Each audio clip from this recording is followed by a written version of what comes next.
बिस्मिल्लाहिर्रहमानिर्रहीम। अस्सलाम वालेकुम नाज़रीन, मैं हूं आपका मेज़बान मोहम्मद अकरम और आप देख रहे हैं मेरा यूट्यूब चैनल। व्यूवर, आप अगर चैनल पर नए हैं तो चैनल को सब्सक्राइब कर दें और बेल आइकन का बटन दबा दें। और इस तरह की मालूमाती तफरीही वीडियो देखने के लिए आप वीडियो को जो है वो पूरा वॉच किया करें, वीडियो पूरी देखा करें। आज गुजरात शहर के अंदर जो है एक लगती है घोड़ा मंडी, वो घोड़ा मंडी का विज़िट करा रहे हैं आपको कि वहाँ पे किस किस तरह के घोड़े आए हुए हैं और वहाँ पे ख़रीदो फ़रोख्त हो रही है और लोग जो है वो घोड़े अपनी पसंद के, अपनी मर्ज़ी के घोड़े ख़रीद रहे हैं और उनसे बातचीत भी करते हैं और आपको भी दिखाते हैं कि कुछ जो घुड़सवार हैं, जो घोड़े लेके आए हुए हैं, उनके क्या क्या रेट हैं, क्या क्या उनके भाव था वो लगा रहे हैं। तो आइए आपको मंडी में लेके चलते हैं और मंडी के जो व्यापारी हैं घोड़ों के, उनसे बातचीत करते हैं।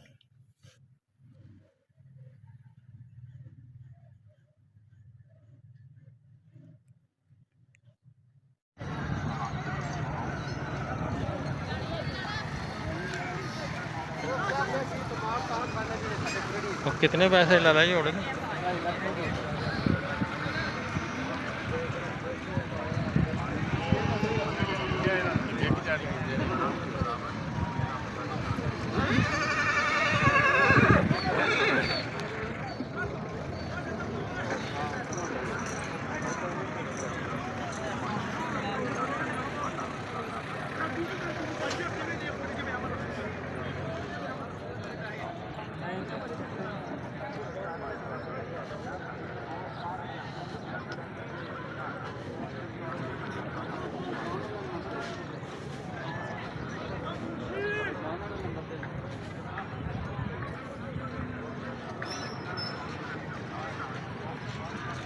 कितने पैसे ला जी घोड़े के?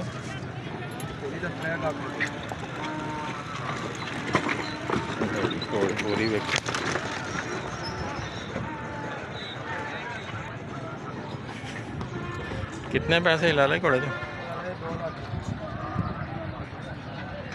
तो नंबर शंबर देना जी, अपना नंबर अपना देना जी, दसो। 0343 60 81 283। की नाम जी? परमशदार।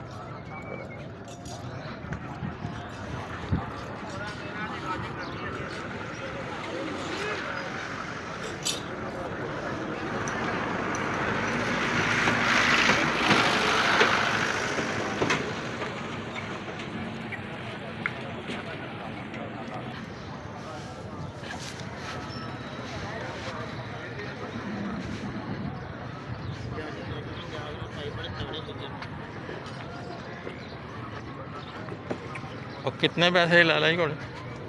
कितने पैसे है?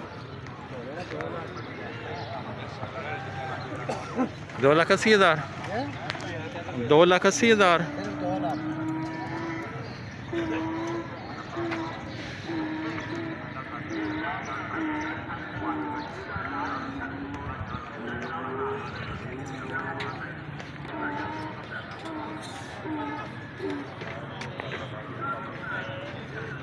कितने पैसे दे घोड़े दे? 2,40,000।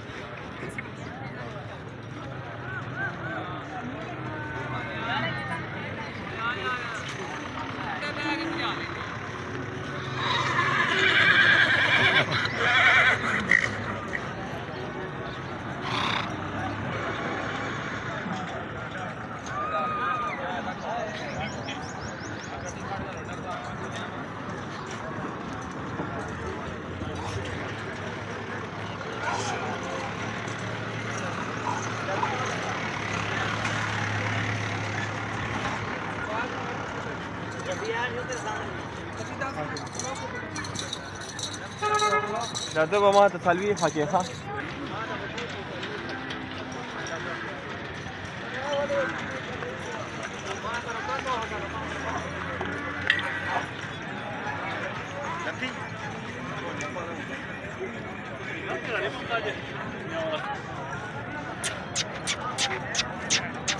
बस कर खलोया कितने पैसे ला लेंगे? ये 4.5 मंग तो नंबर शंबर देना जब दसो 0306 2575 961 की ना जी बिलाल जी घोड़ा पूरा देखो थोड़ा टुरता है पेट सवारी भी है रेड़च भी है अच्छा ये दोनों काम से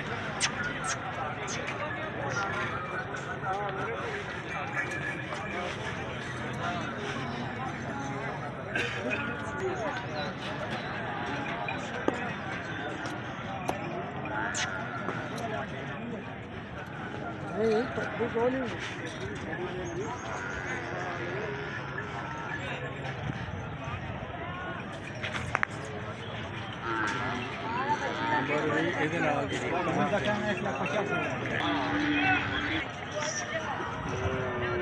1,50,000